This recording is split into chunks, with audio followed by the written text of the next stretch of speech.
ನೀನು ಮೊಸರಿಂದ ಬೆಣ್ಣೆಯಾಗಿ ತುಪ್ಪವಾಗಿ ನನ್ನ ಮುಂದೆ ಬಂದು ನಿಂತಿರುವೆ. ಈ ಹೊತ್ತು ನಾನು ಕಳೆದುಕೊಂಡರೆ ಮತ್ತೆ ದೇವರಿಗೆ ಮೀಸಲಾಗುವೆ. ಅದಕ್ಕೆ ಬೆಣ್ಣೆ ಈ ನಿನ್ನ ಯೌವನವನ್ನು ಕಣ್ಣಿಗೂ ಕಾಣದಂತೆ ನಿನ್ನ ರಸಿಕನಾಗಿ ತಿನ್ನಬೇಕೆಂಬ ಹಂಬಲದಿಂದ ಬಂದಿದ್ದೇನೆ. ಕಟಕರ ಮಾತಿಗೆ ಹೆದರುವ ಹೆಣ್ಣು ನಾಡಲ್ಲ.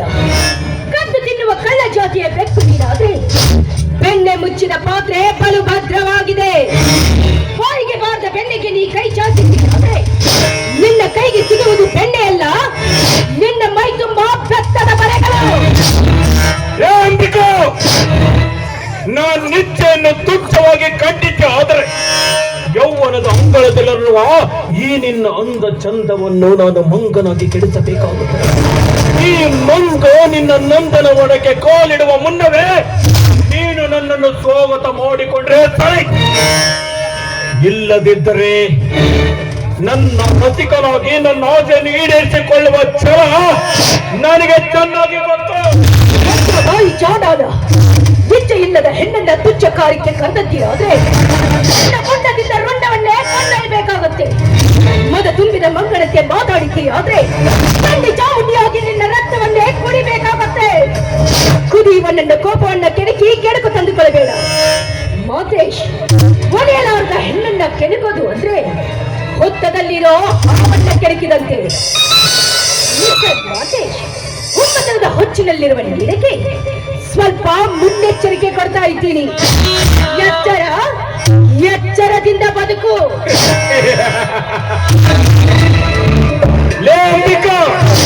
ನಿನ್ನ ಎಚ್ಚರಿಕೆ ತಪ್ಪದ ಒಬ್ಬ ದೇಶದ ಮಾತುಗಳು ಮೂರ್ತಿಗೆ ಸಮಾನ.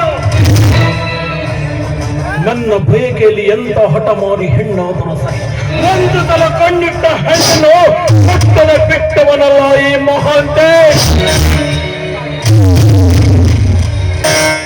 ಅದಕ್ಕಾಗಿ ನನ್ನ ಕಾಟ ಉಳಿದರೂ ಸಿದ್ಧಲ್ಲ. ಈ ನನ್ನ ಘನತೆಯನ್ನು ಕಳೆದುಕೊಳ್ಳುವ ಹೇಳಿ ನಾನಲ್ಲ. ಹುತ್ತಿನಲ್ಲಿರುವ ಹಾವನ್ನು ಕೆಳಗೆ ಅಪಾಯಕ್ಕೆ ಮೂಲವೆಂದು ನಿನ್ನ ತತ್ವದಿಂದ ತಿಳಿದುಕೊಂಡೇ. ಹಾವಿನ ಹಲ್ಲನ್ನು ಕಿತ್ತು ನನ್ನ ಪುಂಗೆಯಲ್ಲಿ ಆಟ ಮಾಡುವ ಮಹಾ ನಿಪುಣ ನಾನು.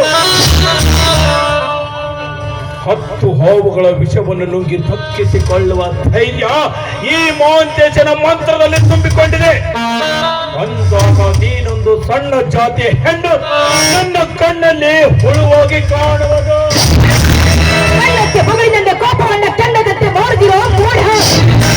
ವಿಷದ ಅಕ್ಷರಗಳಿಂದ ಹೆಣ್ಣನ್ನ ಸಣ್ಣ ಜಾತಿಯ ಹುಳುವೆಂದು ಭಾವಿಸಬೇಕು. ಒಮ್ಮೆ ಭಾರತದ ಇತಿಹಾಸದಲ್ಲಿ ಹೆಣ್ಣಿಗಾಗಿ ನಡೆದ ದುರಂತದ ಪುಟಗಳನ್ನೊಮ್ಮೆ ತಿರುವಿನಾಡು.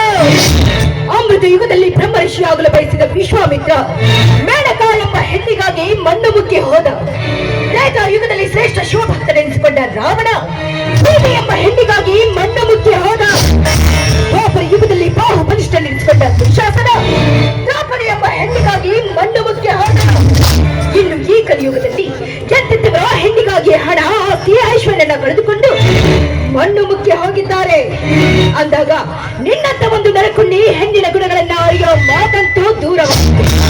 ಹುಟ್ಟಿಸಿದ ಬ್ರಹ್ಮನಿಗೆ ಹೆಣ್ಣಿನ ನರನಾಡಿಗಳೇ ಗೊತ್ತಿಲ್ಲ. ಇದನ್ನೆಲ್ಲ ನಿನ್ನಂಥ ಮೂರ್ಖನಿಗೆ ತಿರಿಸಿ ಹೇಳೋ ಅವಶ್ಯಕತೆಯೂ ನನಗಿಲ್ಲ. ಮೊದಲು ಹೊರಟು ಹೋಗುವುದಿಲ್ಲ.